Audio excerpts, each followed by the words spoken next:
ಚಾನಲ್ಗೆ ಸ್ವಾಗತ. ನಾವು ಇವತ್ತು ಒಂದು ಮಾವಿನ ತೋಟದಲ್ಲಿ ಇದೀವಿ. ನೋಡ್ರಿ, ತಮ್ಮ ಹೆಸರು ರೀ? ಮರಿಯಪ್ಪ ಅವ್ರ. ನೋಡ್ರಿ, ಇವಾಗ ಇದು ಒಂದು 5 ದಿನದ ಕೆಳಗ ನಾವು ಮಾರ್ಕರ್ ಅಂತ ಹೇಳಿ ಇದು ಈ ಟಿಲ್ಟ್ ಅನ್ನೋದನ್ನ ಹೊಡೆದೋಗಿದ್ವಿ.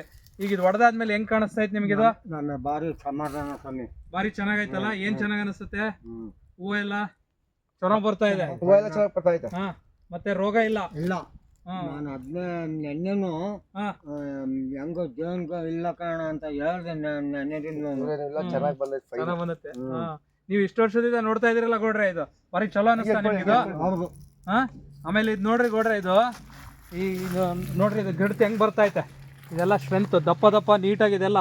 ಇದೇನಾಗ್ತದೆ ಅಂದ್ರೆ ನಿಮಗೆ ಇದು ಎಷ್ಟು ದಪ್ಪ ಬರ್ತದಲ್ಲ ಹಂಗೆ ನಿಮಗೆ ಕಾಯಿ ಕೂಡ ಹಂಗೆ ಕಚ್ಕೊಂತದೆ, ಸ್ಟ್ರೆಂತ್ ಹಿಡಿತದೆ ಕಾಯಿನ, ಹಂಗೆ ಹೋಲ್ಡ್ ಮಾಡ್ತತೆ. ನೀವು ಅಲ್ಲಿ ಎಲ್ಲ ನೋಡಿ ಆ ತರ ಹೆಂಗೆಲ್ಲ ಸೆಟ್ಟಿಂಗ್ ಆಗಿದೆ, ಹೂವು ಸೆಟ್ಟಿಂಗ್ ಎಲ್ಲ ಪೂರ ಸೆಟ್ಟಿಂಗ್ ಆಗ್ತಾ ಇದೆ. ಆಮೇಲೆ ನಿಮಗೆ ಎಲ್ಲಿ ಸೂಟಿ ಮೋಲ್ಡ್ ಇಲ್ಲ, ರೋಗ ಇಲ್ಲ, ಕೀಟದ ಇದು ಶೆಕ್ಕಿಂಗ್ ಪೆಸ್ಟ್ ಅಂತ ಹೇಳ್ತೀವಿ, ಜಿಡ್ ಆಗೋದು ಎಲ್ಲಿ ಪೂರ. ನೋಡ್ರಿ, ಇಲ್ಲಿ ಹೂ ಕೂಡ ಎಷ್ಟು ನೀಟಾಗಿ ಕಾಣ್ತಾ ಇದೆ. ಸೊ ಖುಷಿ ಆಯ್ತಲ್ರಿ? ಖುಷಿ ಆಯ್ತು. ನಿಮ್ಗೆ ಎಲ್ಲರಿಗೂ ಖುಷಿ ಆಗಿದೆಲ್ಲ? ಇನ್ನೂ ಮುಂದೆ ಆನಂದ ಆಗ್ತಾ ಇದೆ.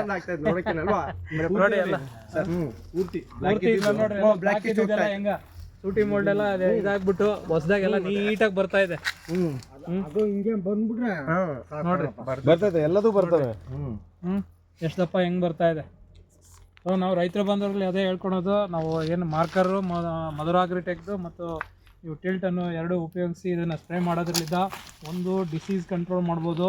ಪೌಡ್ರಿ ಮಿಲ್ಡ್ಯೂ ಆಗಲಿ ಇದಕ್ಕೆ ಯಾವುದು ಬರೋದಿಲ್ಲ. ಆಮೇಲೆ ಹೂವು ಸರಿಯಾಗಿ ಡೆವಲಪ್ ಆಗುತ್ತೆ. ಆಮೇಲೆ ಯಾವುದೇ ಥರದ ರಸ ಹೀರೋ ಕೀಟಗಳು ಇದಕ್ಕೆ ಇದಾಗೋದಿಲ್ಲ. ಶೂಟಿ ಮೋಲ್ಡ್ ಎಲ್ಲಿಲ್ಲ ನೋಡ್ರಿ, ಎಲ್ಲ ನೈಸ್ ಇದೆ, ಎಲ್ಲ ನೈಸ್ ಇದೆ. ಎಲೆ ಹಾರ್ಡ್ ಇದ್ದಿದ್ದೆಲೆ ಫುಲ್ ನೈಸ್ ಆಗ್ಬಿಟ್ಟೆ, ನೈಸ್ ಆಗಿದೆ. ಎಲೆಗಳೆಲ್ಲ ನೈಸ್ ಆಗಿದೆ ನೋಡ್ರಿ, ಅಲ್ವಾ? ಏನಿಲ್ಲ, ಎಲ್ಲ ನೈಸ್ ಆಗಿದೆ. ಮೊದಲ ಮಳೆ ಬಿದ್ದು ತೊಳೆದಂಗ ಆಗ್ಬಿಟ್ಟೈತೆ ಅಲ್ವಾ? ಹೌದಾ? ಭಾರಿ ಚೆನ್ನಾಗೈತೆ. ಏನು ಒಂಥರ ಆನಂದ ನೋಡಕ್ಕೆ. ಪೌಡ್ರ್ ಕುಂಡ್ರಿಸ್ಬೇಕಾಗ ನಾನು ಒಂದು 5 ವರ್ಷದಿಂದ ಸಾಧನೆ ಮಾಡ್ತಾ ಇದ್ದೆ ಸರ್. ಈ ತರ ಫಸ್ಟ್ ಎಲೆ ವಾಶ್ ಮಾಡ್ಬೇಕು. ಯಾವ್ದಾನ ಔಷಧಿ ಹೇಳಿ ಅಂತ ನಮ್ಗೆ ಯಾರು ಅಂಗಡಿಯವ್ರು ಹೇಳಲೇ ಇಲ್ಲ. ಬರೀ ಫಸ್ಟ್ ಎಲೆ ವಾಶ್ ಆಗ್ಲಿ, ಎಲೆಗೆ ಹೊಡಿತೀನಿ, ಎಷ್ಟು ಜನ ಖರ್ಚಾಗ್ಲಿ, 5 ಲಕ್ಷ 10 ಲಕ್ಷ ಖರ್ಚಾಗ್ಲಿ, ಎಲೆ ವಾಶ್ ಮಾಡ್ತೀನಿ, ಆಮೇಲೆ ಹೂವು ಮಾಡ್ತೀನಿ ಅಂದ್ರು. ಹೇಳಲೇ ಇಲ್ಲ. ಬರೇ ಅದೆಲ್ಲ ಸುಳ್ಳು, ನಿಮ್ಗೇನು ಇಲ್ಲ, ನಾವು ಇದು ಹೊಡಿ ತೊಡೋಗ್ರಿ ಅಂತ ಅದ್ಯಾವ್ದು ಕೊಡ್ತಾ ಇದ್ರು. ಡೇಸಿಸು, ಅದೆಂತ ಟಾಟಾ ಫೈನು, ಕಾನ್ಫಿಡರ್ ಅದು, ಆಮೇಲೆ ಅವತಾರ್, ಆಮೇಲೆ ಆಟಮ್. ಅದು ಬಿಟ್ರೆ ಇನ್ಯಾವುದು ನಮ್ಗೆ ತೋರಿಸಲಿಲ್ಲ ಲೈಫಲ್ಲಿ. ನಮ್ಗಂತೂ ಸಾಕಾಗ್ಬಿಟ್ಟು. ಇದು ಮಾತ್ರ ಭಾರಿ ಚೆನ್ನಾಗೈತೆ ರಿಸಲ್ಟ್ ಅಲ್ವಾ? ಖುಷಿಯಾಗಿದೆ ನೋಡ್ರಿ. ಇದು ಇದೇ ನೋಡ್ರಿ ಹೆಂಗ್ ಕಾಣ್ತಾ ಐತೆ ಇಲ್ಲಿ ನೋಡಕ. ಸೂರ್ಯನ ಬೆಳಕಿಗೆಲ್ಲ ನೋಡ್ರಿ ಯಾವ ರೀತಿ ಇದೆ. ಅದು ಇದಕ್ಕೆ ರೆಡ್ ಐತಲ್ಲ,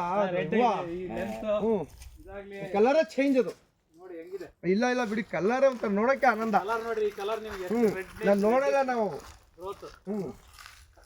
ಇದೆಲ್ಲ ಹೆಂಗ್ ಬಂದಿದೆ, ಎಲ್ಲ ಸೆಟ್ಟಿಂಗ್ ಕೂಡ ಹಂಗೆ ಆಗುತ್ತೆ. ಇನ್ನೂ ಸೈಜ್ ದಪ್ಪ ಆಗ್ತಾ ಹೋಗುತ್ತೆ. ಇದು 5 ದಿನಕ್ಕೆ. ಆಮೇಲೆ ನಾವು ಇದು ಡೇಸಿಸ್ ಹೊಡೆದು ಒಂದೊಂದು ತಿಂಗಳಾದ್ರೂ ಹಿಂಗೆ ಬರ್ತಾ ಇರಲಿಲ್ಲ ಸರ್. ದೇವರೇ, ನಾವು ಸುಮಾರು ಹೆಚ್ಚು ಕಮ್ಮಿ ನಮ್ಗೆ 30 ವರ್ಷದ ಸರ್ವಿಸು.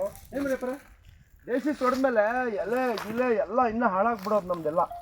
ಇದು ಮಾತ್ರ ಮಾರ್ಕರು ಭಾರಿ ಹೇಳಕ್ಕೆ ಒಂಥರ ಆನಂದ ಆಗ್ತಾ ಇತ್ತು, ಖುಷಿ ಆಗ್ತದಲ್ಲ. ಆಮೇಲೆ ನೋಡಿ ಇಮಿಡಿಯೇಟ್ಲಿ ಆಗಲೇ ನೋಡಿ ಅದು ಒಂಥರ ಹಣ್ಣಾಗ್ತಾ ಐತೆ. ಅದು ಆಗಲೇ ಸೆಕೆಂಡ್ ಸ್ಟೇಜ್ ಆಗುತ್ತೆ ನಿಮಗೆ. ನೋಡಿ ಆಗಲೇ ಇನ್ನು 5 ದಿನಕ್ಕೆ, ಅದು 5 ದಿನಕ್ಕೆ ನಿಮ್ಗೆ ನೆಕ್ಸ್ಟ್ ಹೇಳಿದಲ್ಲ ಸೆಕೆಂಡ್ ಸ್ಪ್ರೇ ಒಂದು ಇದು ಮಾಡ್ತೀವಿ. ಆ ಥರ 15-20 ದಿನ ಆದ್ಮೇಲೆ ಇನ್ನು ಸೆಟ್ಟಿಂಗ್ ಆಗೋದಾಗ್ಲಿ ಅದು ಬಿಟ್ರೆ ಮುಗಿದೋಗ್ತದೆ. ಮತ್ತೆ ನೋಡಿ ಅವಶ್ಯಕತೆ ಇರಲ್ಲ. ನೋಡ್ರೆ, ಈಗ ಓವರ್ ಆಲ್ ನಿಮಗೆಲ್ಲ ಖುಷಿ ಇದೆಲ್ಲ. ನಿಮ್ ತೋಟ ಈಗ ಹೆಂಗ ಅನಿಸ್ತದೆ ನೋಡಕ? ಆನಂದ ಅನಿಸ್ತಾ ಇಲ್ಲ? ಮತ್ತೆ ನಿಮಗೆ